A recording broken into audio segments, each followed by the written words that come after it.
Collectorate മാർച്ചിനിടെ youth Congress Alappuzha ജില്ലാ president തല്ലിച്ചതച്ച കേസിൽ വീണ്ടും അന്വേഷണത്തിന് കൊല്ലം റൂറൽ SP ചുമതലപ്പെടുത്തി ജില്ലാ പ്രസിഡന്റ് ഡോക്ടർ MP പ്രവീണാണ് പ്രതിഷേധത്തിനിടെ പോലീസിന് മർദ്ദനമേറ്റത്. 2024 ജനുവരി 15-നാണ് സംഭവം. അന്നത്തെ Alappuzha DSP Jayaraj, SHO SI അടക്കം 20 പോലീസുകാർക്കെതിരെ യൂത്ത് കോൺഗ്രസ് ആഭ്യന്തരമന്ത്രി രമേശ് ചെന്നിത്തലയ്ക്ക് പരാതി നൽകി.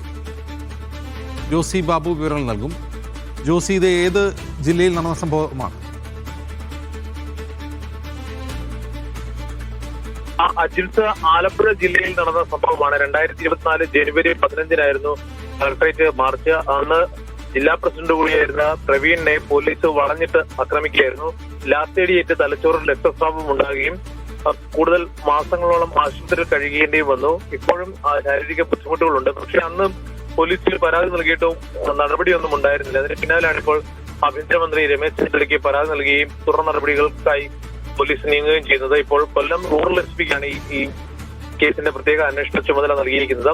ആലപ്പുഴയിലെ അന്നത്തെ DVSP ജയരാജ്, SHO SI അടക്കം 20ഓളം പോലീസുകാർക്കെതിരെയാണ് പരാതി ഉണ്ടായിരിക്കുന്നത്. എന്തായാലും ഇപ്പോഴും പൂർണ്ണമായും ആരോഗ്യം വീണ്ടെടുത്തിട്ടില്ല പ്രവീൺ ഇപ്പോഴും തുടർ ചികിത്സകളുമായി ബന്ധപ്പെട്ട് നിൽക്കുകയാണ്. അതിനിടെ ഈ കേസിൽ മനുഷ്യാവകാശ കമ്മീഷൻ അടക്കം ഇടപെട്ട് പോലീസിനോട് കേസെടുക്കണം എന്നുള്ള നിർദ്ദേശം നൽകിയിട്ട് മുൻ സർക്കാർ കേസെടുത്തിട്ടില്ല എന്നുള്ള പരാതിയും പ്രവീൺ ആഭ്യന്തര മന്ത്രിക്ക് നൽകിയ പുതിയ പരാതിയിൽ ഉന്നയിക്കുന്നുണ്ട്.